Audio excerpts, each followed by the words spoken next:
im Nordwesten Bosniens. 3200 Gefangene, untergebracht in 6 Kuhställen. Gestern Nacht ist Marko Jošilo aus Manjača zurückgekehrt. Hier sein Bericht. Das serbische Gefangenenlager Manjača im Nordwesten von Bosnien. Die Serben halten hier über 3000 Moslems hinter Stacheldraht gefangen. Der Sonnenschein trügt. Die Temperatur sinkt nachts bis auf 10 Grad unter Null, denn das Lager liegt in 1800 Meter Höhe. Die Menschen leben in ehemaligen Viehställen. In diesen Raum drängen sich 700 Gefangene. Sie sind ausgehungert bis auf die Knochen. Sie liegen auf Stroh und nassen Beton. Jeder hat nur 2 dünne Decke. Ganz wenige haben Winterkleidung und feste Schuhe. Es fehlt an allem. In diesen Löchern müssen sie nachts ihre Notdurft verrichten, denn nach 19 Uhr werden die Stalltüren verriegelt.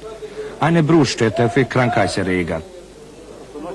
Das Dach ist undicht, Schnee und Regen haben den Boden zu einem Schlammbad gemacht. Das größte Problem hier ist die Hygiene. Wir haben keine Möglichkeiten zum Baden. Meine Kleidung trage ich schon seit 6 Monaten.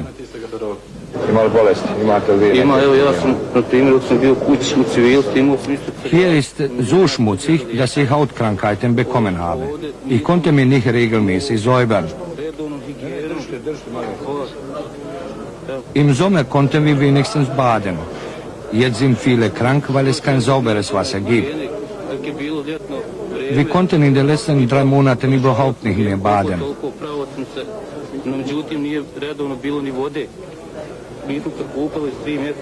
Andere Mitgefangene wenden sich von mir schon ab wegen meiner Hautkrankheit. Ich denke schon manchmal daran, mir das Leben zu nehmen. Auch draußen sind die sanitären Verhältnisse katastrophal. 2 solche Erdlöcher dienen 3000 Gefangenen tagsüber als Klo. Die offene Abflussrinne führt quer durch das Lager. Weil es kein fließendes Wasser gibt, sind die Menschen gezwungen, sich hier draußen zu waschen. Sie alle warten auf Besserung. Das reiche Europa, es liegt nur wenige 100 Kilometer entfernt und ist für die Gefangenen doch wie ein anderer Kontinent, unerreichbar. Die Serben würden die gefangenen Moslems gerne abschieben, doch sie fürchten, dass der Kriegsgegner sie gleich wieder in Uniform steckt und an die Front schickt. Und Westeuropa will die Geschundenen nicht. So marschieren sie in Gleichschritt, um das Wasser zu holen. Und das ist das Trinkwasser. Es wird aus dem nahegelegenen See geschöpft. Er wurde künstlich angelegt und diente serbischen Panzern als Übungsterrain. Die Folge, das Wasser ist verölt und verschmutzt. Kein Wunder, dass es inzwischen Diphtherie und Typhus im Lager gibt. Die Wächter schlagen mit Ballspielen die Zeit tot, wenn widerspenstige Gefangene ihre Strafe stundenlang abstehen müssen. Flucht ist praktisch unmöglich, denn hinter dem Stacheldraht um das ganze Lager herum sind Minenfelder. Letzten Samstag hat es einer doch versucht. Er rannte in das Minenfeld und wurde zerfetzt. Nun schaufeln Mitgefangene ihm das Grab.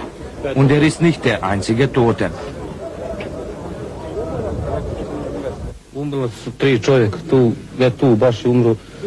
Hier bei uns im Lager hat es neulich 3 Tote gegeben. Ein 25-jähriger Mann ist nach Schlägen gestorben. 2 andere kamen in Einzelhaft ums Leben. Sie wurden erschlagen.